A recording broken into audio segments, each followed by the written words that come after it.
छठ गीतों से अपनी विशेष पहचान बनाने वाली बिहार की स्वर कोकिला शारदा सिन्हा अब हमारे बीच नहीं रही हैं। दिल्ली के एम्स अस्पताल में मंगलवार 5 नवंबर की रात लगभग 9:20 पर उन्होंने आखिरी सांसें ली। उनका अंतिम संस्कार गुरुवार यानी 7 नवंबर को पटना के गुलाबी घाट में किया जाएगा। बिहार में स्वर कोकिला के नाम से मशहूर लोक गायिका शारदा सिन्हा का लंबी बीमारी के बाद लंबे समय से उनका इलाज दिल्ली के एम्स अस्पताल में नवंबर की रात लगभग 9:20 पर उन्होंने आखिरी सांस ली। खबर ये भी है कि पिछले 6 वर्षों से वे ब्लड कैंसर से पीड़ित थी। पद्म विभूषण सम्मान से सम्मानित 72 साल की शारदा सिन्हा मैथिल और भोजपुरी गीतों के लिए काफी मशहूर थे। उनके गाए हुए छठ पर्व के गीत जो सैकड़ों की तादाद में हैं, उनके बिना बिहार और यूपी में छठ का पर्व की कल्पना भी नहीं की जा सकती थी। ऐसे ही गीतों ने उन्हें बिहार की गायकी में सबसे अलग पहचान भी दी। उनके निधन से पहले मंगलवार की सुबह प्रधानमंत्री नरेंद्र मोदी ने स्वयं उनके बेटे अंशुमन को फोन करके उनके स्वास्थ्य संबंधी हालात के बारे में जानकारी ली थी।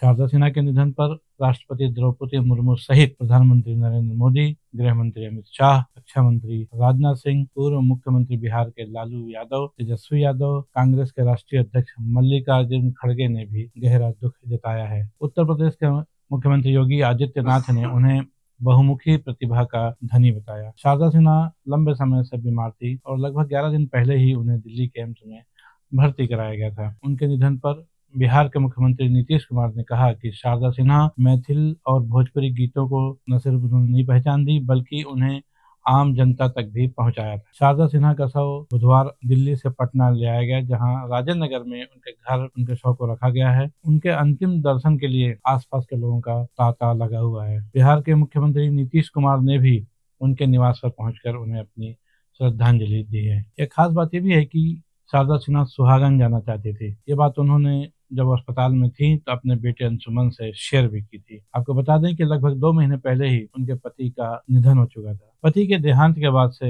उनमें जीने की इच्छा एक तरह से खत्म हो गई थी। ब्लड कैंसर से तो वो उसे भी जूझ रही थी और पति के जाने के बाद उनके जीने की इच्छा खत्म हो गई थी। अपने बेटे अंशुमन सिन्हा से इस बात का जिक्र करते हुए उन्होंने कहा था कि वो दुनिया से सुहागन तो नहीं जा पा रही हैं, लेकिन ये उनकी इच्छा है कि जिस जगह उनके पति का अंतिम संस्कार हुआ था ठीक उसी जगह उनका भी। और उनके पुत्र अंशुमन सिंह ने अपनी मां की इस इच्छा से बिहार के केंद्रीय मंत्री को अवगत करा दिया था उनके निधन के बाद ही, और जिसके बाद ही आनंद फानंद में ये तय हो गया बुधवार को उनका शव पटना के राजेंद्र नगर लाया जाएगा और गुरुवार के दिन गुलाबी घाट में जहां उनके पति का अंतिम संस्कार किया गया था वहीं शारदा सिन्हा को भी मुखाग्नि दी जाएगी। लोक गीतों की गायिका शारदा सिन्हा का क्रेज सिर्फ बिहार या यूपी में नहीं था। भिलाई में खासतौर पर जहाँ पर कि यूपी बिहार के हजारों लोग रहते हैं उनके बीच में भी उनका काफी क्रेज था। और वैशाली नगर जहाँ पर कि यूपी बिहार के लोग काफी तादाद में रहते हैं, यहाँ के विधायक रिकेश सेन ने 2 घोषणाएं की हैं। उन्होंने कहा है भिलाई में शारदा सिन्हा की प्रतिमा लगाएंगे। इस संदर्भ में उन्होंने कहा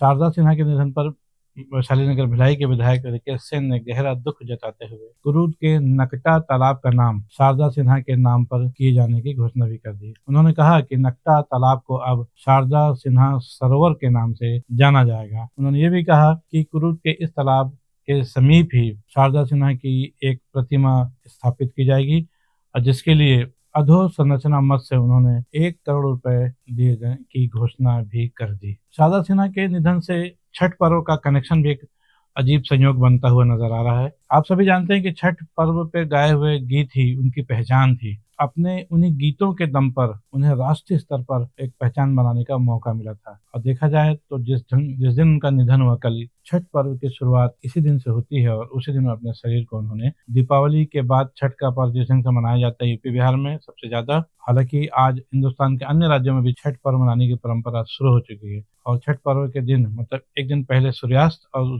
अगली सुबह सूर्योदय दोनों समय सूर्य देवता को जल चढ़ाने की परंपरा यूपी बिहार सहित आज देश के अन्य राज्यों में भी इसका चलन बढ़ता जा रहा है। जिस तरह दिवाली के तीसरे दिन छठ पर्व की शुरुआत में उन्होंने अंतिम सांसें ली है, इसे भी लोग संयोग ही मान रहे हैं। लोग ये सोच रहे हैं कि उनकी आत्मीयता छठ पर्व से कितनी ज्यादा रही होगी कि छठ पर्व के दिन ही उन्होंने इस संसार से विदा ले ली। शारदा सिन्हा को न्यूज़ T20 परिवार की ओर से भी श्रद्धांजलि।